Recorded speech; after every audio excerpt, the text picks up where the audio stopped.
कभी सोचा है एक शानदार और मजबूत इमारत बिना ईंटों के कैसे बनेगी? सवाल ही पहला नहीं होता। बिल्कुल उसी तरह हमारी पूरी हिंदी भाषा की नींव जिन ईंटों पर टिकी है, वो है हमारे शब्द। आज हम इन्हीं शब्दों की दुनिया में उतरेंगे और शब्द विचार को इतनी गहराई और आसानी से समझेंगे कि इस पर पूरी पकड़ बन जाएगी। तो चलिए, बिना किसी देरी के इस बेहद दिलचस्प सफर की शुरुआत करते हैं। जरा कल्पना कीजिए, एक ऐसी दुनिया जहां आवाजें तो हैं लेकिन उनका कोई मतलब ही नहीं। आपस में जुड़ेंगे कैसे? अपनी बातें, अपनी भावनाएं कैसे समझाएंगे? सच कहा जाए तो समाज के रूप में हमारा अस्तित्व ही खतरे में पड़ जाएगा। ये ख्याल ही याद दिलाता है कि रोजमर्रा की जिंदगी में सही और अर्थपूर्ण शब्दों का होना अपने आप में कितना बड़ा जादू है। भाई, यही जादू तो इंसान को इंसान बनाता है। तो चलिए जल्दी से देखते हैं कि आज के इस सफर में क्या क्या शामिल है। सबसे पहले शब्दों का असली जादू देखेंगे, फिर शब्द और पद के बीच का अंतर समझेंगे, उसके बाद अर्थ और उत्पत्ति के आधार पर इनके प्रकार, फिर इनकी बनावट और रूपांतरण को जानेंगे, और हाँ, आखिर में एक जबरदस्त महा-रिविजन भी होगा। यकीन मानिए, इस सफर के अंत तक ये पूरा विषय आसानी से दिमाग में छप जाएगा। तो आइए सबसे पहले कदम रखते हैं भाषा के उस पहले मोहल्ले में जहां शब्दों का जन्म होता है, यानी शब्दों का असली जादू। किताबी भाषा में कहें तो वर्णों या ध्वनियों के सार्थक मेल से शब्द बनते हैं। अब इसका बिल्कुल सीधा और सरल मतलब समझते हैं। देखिए, जब अक्षर सही तरीके से आपस में जुड़ते हैं और उनका कोई पक्का मतलब निकलता है, तभी वो शब्द कहलाते हैं।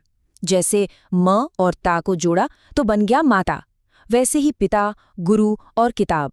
लेकिन अगर कुछ अक्षरों को ऐसे ही जोड़ दिया जाए जिसका कोई सिर पैर ही ना हो, तो व्याकरण की दुनिया में उन्हें शब्द नहीं माना जाएगा। और पता है, इस विषय को इतनी गहराई से समझना जरूरी क्यों है? क्योंकि चाहे स्कूल की बोर्ड परीक्षा हो या कोई बड़ी सरकारी परीक्षा, इस एक अकेले और आसान से सिद्धांत पर पकड़ बनाने का सीधा सा मतलब है अपनी मुट्ठी में 2 से 3 पक्के अंक कर लेना। तो पूरा ध्यान यही बनाए रखिएगा। अब आगे बढ़ते हैं और समझते हैं शब्द और पद में अंतर। यहाँ अक्सर थोड़ा भ्रम होता है, पर आज ये शंका हमेशा के लिए दूर हो जाएगी। आइए इस उदाहरण को देखते हैं। बाईं तरफ लिखा है राम। जब तक ये अकेला है, आजाद है, शब्दकोश यानी डिक्शनरी में रखा है, तब तक ये एक स्वतंत्र शब्द है। लेकिन दाईं तरफ देखिए, राम आया। जैसे ही राम को एक वाक्य के अंदर डाल दिया गया, इसे व्याकरण की एक नई पहचान मिल गई। अब ये आजाद नहीं रहा, बल्कि वाक्य के नियमों में बंध गया है। बस यही सरल सा नियम है। शब्द अकेला है और जैसे ही वाक्य के अंदर गया तो वो पद बन गया। अब आते हैं शब्दों के बंटवारे पर, यानी अर्थ और उत्पत्ति के आधार पर इनके प्रकार। तो अर्थ यानी मतलब के आधार पर शब्द 2 तरह के होते हैं। पहला, सार्थक शब्द। नियम कहता है ऐसा शब्द जिसका कोई निश्चित अर्थ हो। सरल शब्दों में वो शब्द जिनका शब्दकोश में कोई असल मतलब होता है, जैसे पुस्तकालय, इंसान या कलम। और दूसरा प्रकार है निरर्थक शब्द, यानी ऐसा शब्द जिसका कोई अर्थ न हो। ये वो अटपटे शब्द हैं जो बोलचाल के प्रवाह में बस बोल दिए जाते हैं, पर उनका अपना कोई वजूद नहीं होता। जैसे मटना, घड़वा या टुक्का।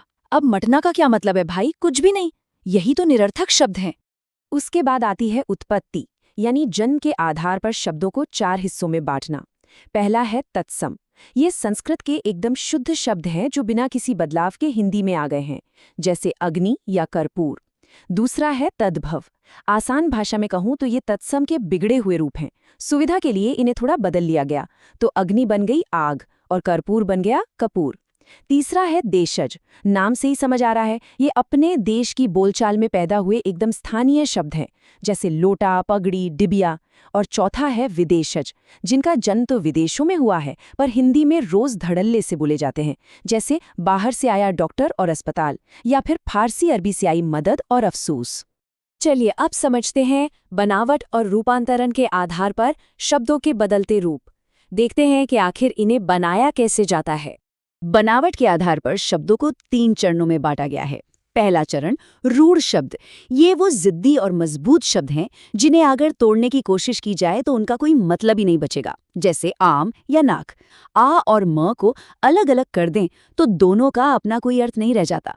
दूसरा चरण, यौगिक शब्द ये तर्क के साथ दो शब्दों से मिलकर बनते हैं और इन्हें तोड़ने पर दोनों का अलग अलग मतलब निकलता है। जैसे विद्यालय, जो विद्या और आले को जोड़कर बना है, और तीसरा चरण जो थोड़ा जादुई है, योगरूढ़।